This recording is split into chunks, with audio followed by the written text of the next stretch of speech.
जयललिता की कहानी में वो खुद अगर हीरोइन है तो शशिकला साइड हीरोइन भी हैं और विलेन भी हैं। 1984 में शशिकला चेन्नई में एक वीडियो पार्लर चलाती थी। जयललिता की एक मीटिंग को कवर करते हुए दोनों की मुलाकात हुई। सिर्फ 10वीं तक पढ़ी शशिकला एमजीआर के निधन के बाद जयललिता के बहुत नजदीक आ गई और इस कदर नजदीक आई कि 1988 में वो जयललिता के साथ ही उनके घर में रहने लगी। उस समय एआईएडीएमके 2 हिस्सों में बढ़ चुकी थी।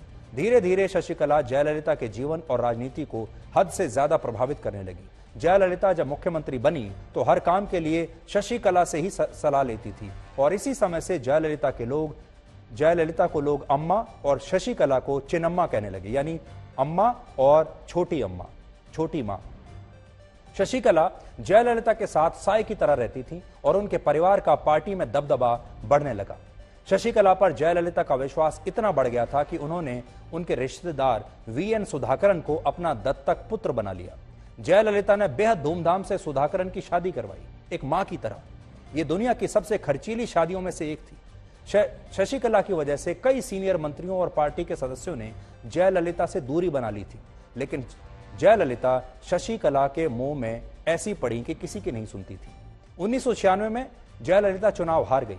उन्हें शशिकला के साथ जेल जाना पड़ा, लेकिन जेल से लौटने के बाद फिर शशिकला ही उनका काम संभालने लगी और 2011 में जयललिता एक बार फिर तमिलनाडु की मुख्यमंत्री बन गई। इस समय पहली बार उन्हें ऐसा एहसास हुआ कि शशिकला उनके खिलाफ षड्यंत्र रच रही हैं। जयललिता ने तब शशिकला और उनके परिवार के सभी सदस्यों को पार्टी से भी निकाल दिया और अपने घर से भी निकाल दिया। शशिकला ने तब दूसरी चाल चली। उन्होंने माफी मांगकर जयललिता से कहा कि उनकी राजनीति में कोई दिलचस्पी नहीं।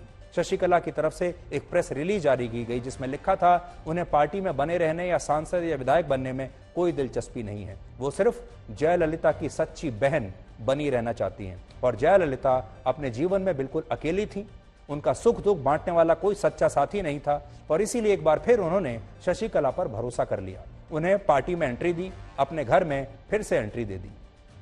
लेकिन शशिकला के मन में कुछ और ही चल रहा था। उन्हें लग रहा था कि जिस तरह एमजीआर के निधन के बाद जयललिता ने एआईएडीएमके पर कब्जा कर लिया, उसी तरह अगर जयललिता जिंदा नहीं रही तो एआईएडीएमके उनकी हो सकती है।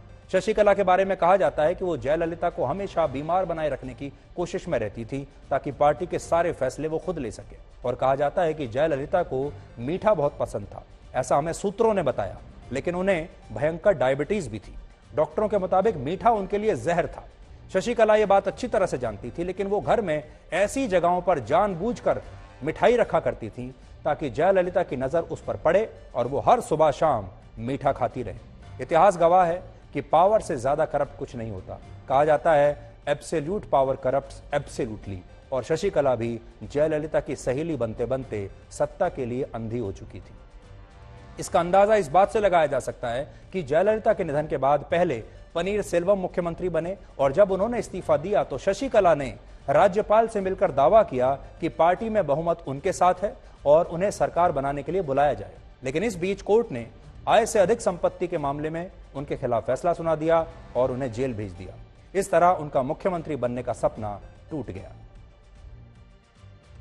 तो यह है जयललिता और उनकी सबसे पक्की दोस्त शशिकला की कहानी। और अब यह पता चला है कि जयललिता की मौत में शशिकला का एक अहम किरदार हो सकता है, एक रोल हो सकता है। साथ ही अपोलो हॉस्पिटल के जो मालिक हैं प्रताप सी रेड्डी, इस आयोग ने यह भी कहा है कि उनकी भी जांच होनी चाहिए क्योंकि उन्हीं के अस्पताल में जयललिता एडमिट थी और इस अस्पताल ने बहुत सारी जानकारियों को छुपा कर रखा, इसलिए उनकी भी जांच होनी चाहिए।